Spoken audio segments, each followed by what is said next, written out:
Well met, everyone. I am Slyler Ty, and I hope you enjoyed today's story. Without further ado, welcome to Twisted Smiles, Episode 1, How Long Will I Survive? By Slyler Ty. I don't know where I am. I don't know how long I've been here, but all I know is that I am stuck. Not stuck in the way that I've fallen and can't get up, or I have dropped down a well and need some canine to come to save me. I mean, there is no way of escaping where I am. For the most part, I am just an average kid who doesn't excel in many areas, save for one. The world of video games is one that I call home. Some of my favorite games are those side-scroller types. Game to see how you overcome challenges, solve puzzles, and survive enemies that threaten your life. These fictional situations always got my heart pumping. That was until it happened. It was a normal afternoon during spring break, and I was being forced to enjoy the outdoors. My mom had kicked me out of the house, saying I had been cooped up for too long and I needed some sunlight before I withered away. What can she expect when we moved here only a week ago? Especially when I've never been the most social person. That is what drives me to my online worlds of wonder. See how my access to those worlds has been cut off temporarily, I instead wander the neighborhood left to my thoughts. While out walking, I come across a playground, one of those older styled parks that still have some exciting rides, not the newer playgrounds that have removed their fun rides for safety reasons. I find myself heading for the swings to enjoy some peace and quiet to contemplate what I want to build next in my online world. This peaceful atmosphere, coupled with the soothing motion of the swing, was a perfect combination for a creative mind like mine. Emphasis on the word was. My peace was short-lived when the most blood-curdling shout came from behind my back and scared the ever-living bejesus out of me. Of course, I fell flat on my face to the apparent enjoyment of whoever was now chuckling behind me. I would consider myself someone who is level-headed and can make logical decisions. But in that moment, I was mad at whoever was finding my pain so amusing. Getting up to give this joker a piece of my mind, I found myself face to face with the biggest pair of glasses I had ever seen, and attached to them was this kid who had yet to stop laughing at my pain. This boy who I would come to call friend, but for now I would call him Hans. He gave me his name after I let him know just how funny I thought he was. Hans told me that he is one of the locals around here. Given this prime opportunity, I decided to ask some questions as we got comfortable on our swings. Hey Hans, what's there to do in this town of yours? Not much. We have a few parks and a theater and an arcade. Then he got quiet and said, There's also a hike that some of the folks around here think is a gateway. A gateway? What do you mean by that? Like a magical portal that leads to another world. A magic portal? You must be joking. Sounds like a load of crap if you ask me. No, really, Aaron. I heard my brother talking about it with his friends. He said that if you go up to these big trees on a full moon, you can see a gate to another world open up between them. There's no way that is real. I mean, that would be national news with people wanting to go exploring and see this new world. And how would someone come back afterwards? I guess so, but I still think it would be cool to visit some far-off world. After that, Hans and I talked about a bunch of different topics, like the books we read and the games we have played. Hans told me more about the town, and we decided to head over to the arcade that he mentioned so he could show it to me. After a quick stop at home to get permission and some quarters, we trekked over to the arcade. Hans decided to take me on a shortcut through the woods behind our houses. On our way there, Hans pointed out the trailhead to his supposed magical portal to another world. I told him he was full of it and that we should just head to the arcade to play some games instead. Thankfully, Hans accepted my words and we left the creepy-looking trail behind us, replacing it with the wonderful world of video games instead. We got to the arcade and started messing around, as one can imagine. Hans showed me a couple of different games that he enjoys, but there was one gaming cabinet that caught my eye called Woods of Chaos. I never heard of this game before, and Hans said he hadn't tried it yet, so we loaded it up with our coins and gave it a go. I knew right off that it was a winner, with the layout of the side-scrolling and the cool enemies and boss fights that we encountered. The game itself was straightforward enough with how we progressed by beating different enemies. We lasted pretty far before getting stuffed by the 4th level boss. It was then that I decided that I needed to beat this game. Preferably before school started again, because I knew it would be more difficult to beat this game with only the weekends to play with. Hans said he would come to help me when he could, and with that, we called it a night and headed home. As we walked home, passing by the creepy-looking trail, made to look even more spooky by the moon's shadows, I turned to Hans and asked, "Hans, what else do you know about this magic trail of yours? What's this? I thought you believed it was, as you put it, a waste of time." "No, I said it was a load of crap. But that doesn't mean it isn't interesting crap. Let's see. Most of what I learned is from overhearing my brother and his friends talking. Well, there is what I said before about the gate opening on the night of a full moon, in between 2 big trees. He and his friends talked about what is on the other side, like candy houses or temples of gold, but I think they were just making that part up. There was one thing that stuck out to me while they were talking. One of them said the only way to get back from crossing over is by finding the portal again somewhere on the other side.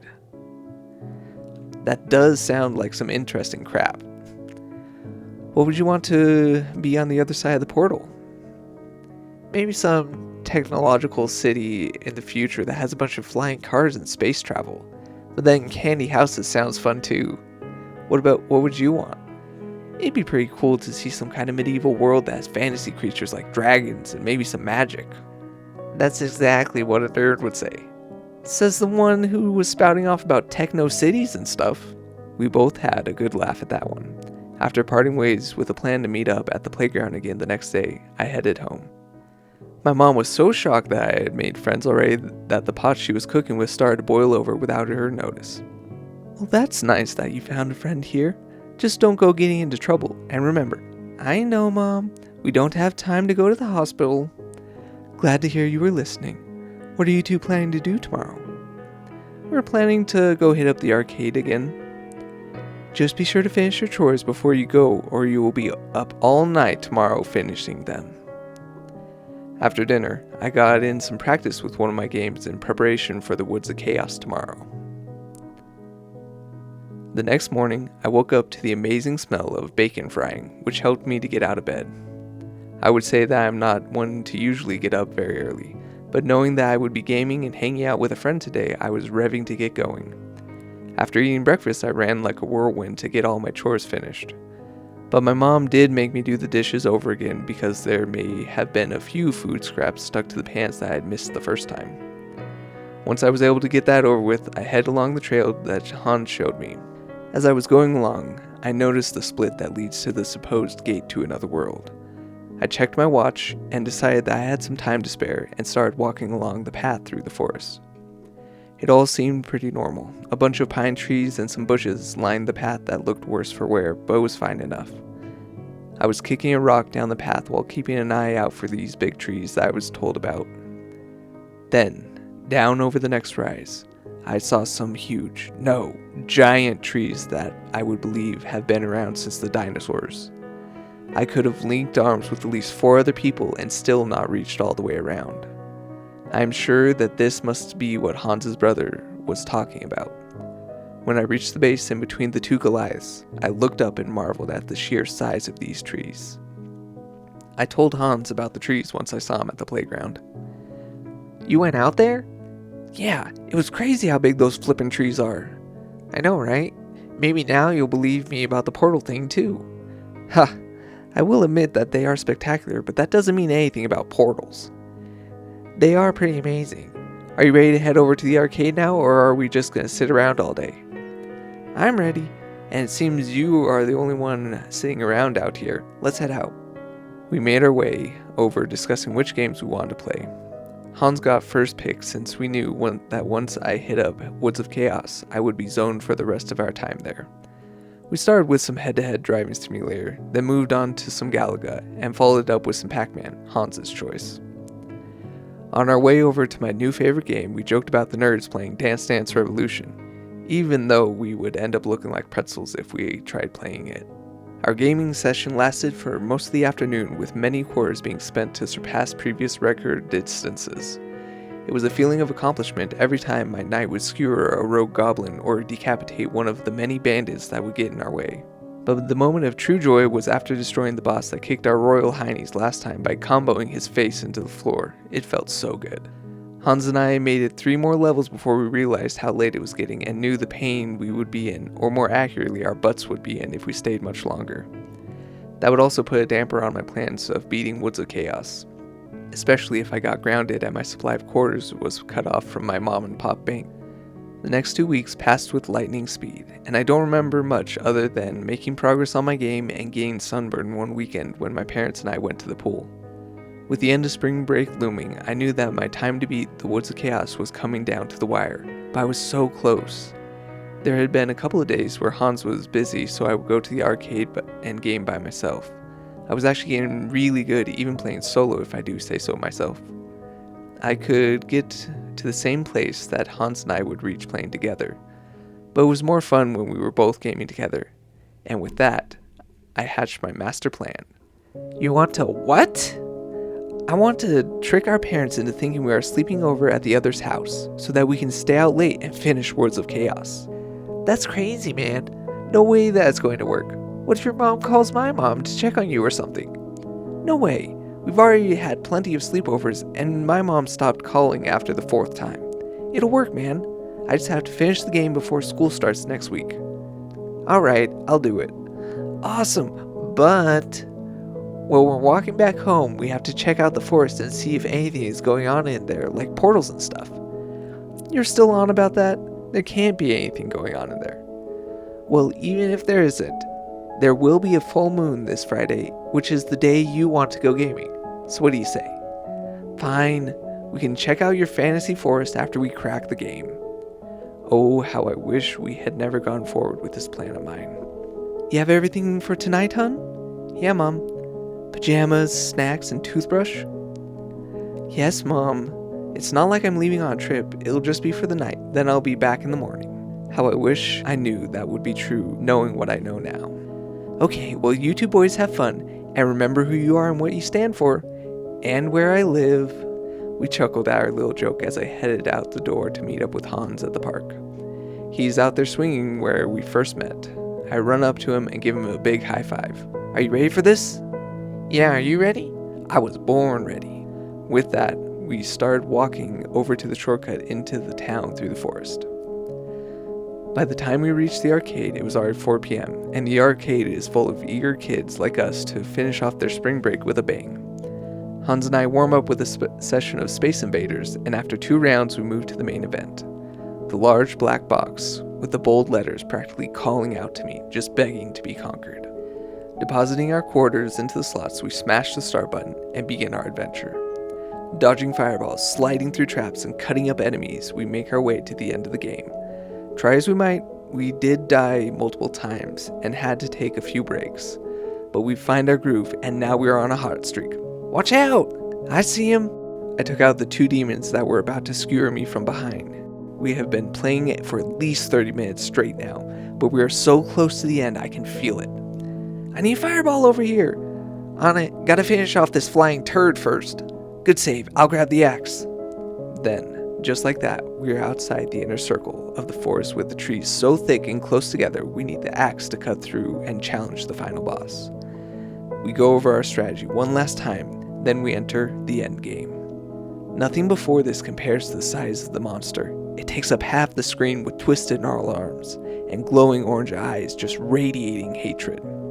Hans and I immediately start to work hacking and slashing at the monster, watching as its health bar slowly inches down, while trying our best to keep our health from tanking too fast. I need a potion! Gotcha! As I dropped the potion just next to him and used my shield to block the incoming attack that had Hans's name on it. You ready? Yeah, let's finish this guy. We turn our characters and throw everything we have left in reserve, making one final push to knock out the last bit of life the boss has left. Heck yeah, we did it! Let's go! That was awesome, especially how you lobbed the fire flask right in his face as we were about to get clobbered. Or when you launched a lightning strike just before he threw me off the map. Now that we have finished, I need to go use the bathroom before I burst out on the floor here. Then we can head over to the forest and see if there are any portals. I watch Hans walk off and turn back to my defeated foe. The end credits are rolling, and I can't help but admire the effort that must have gone into this fantastic game. It's just after these end credits that something catches my eye. My character is back up on the screen and standing in front of the dead boss. My mouth drops open. This must be some kind of Easter egg that the devs threw in at the end of the game for those who stuck around. I move over to the controls and start moving past the boss to see what else the game designers have made for me. I walk through the right side of the screen and everything changes. The woods are now dark with some pale light breaking through the leaves up above. I see bones scattered around the ground here as I keep walking when a door appears. Not the kind that has been common in the game, but huge double doors that almost reach the top of the screen. I can't believe what I am seeing when I hear Hans walking up behind me asking what I'm looking at. As I press the enter button to open the doors, everything turns black. I still don't remember how long ago that happened, but all I know is that within the blinding light that I saw next, the message in bold letters filled my vision, telling me to survive. If you're hearing this, then congratulations, you've made it. If you have any comments, I would be overjoyed to hear your recommended improvements. But as for now, thank you for listening. Until next time, this has been Slyler Ty, signing off.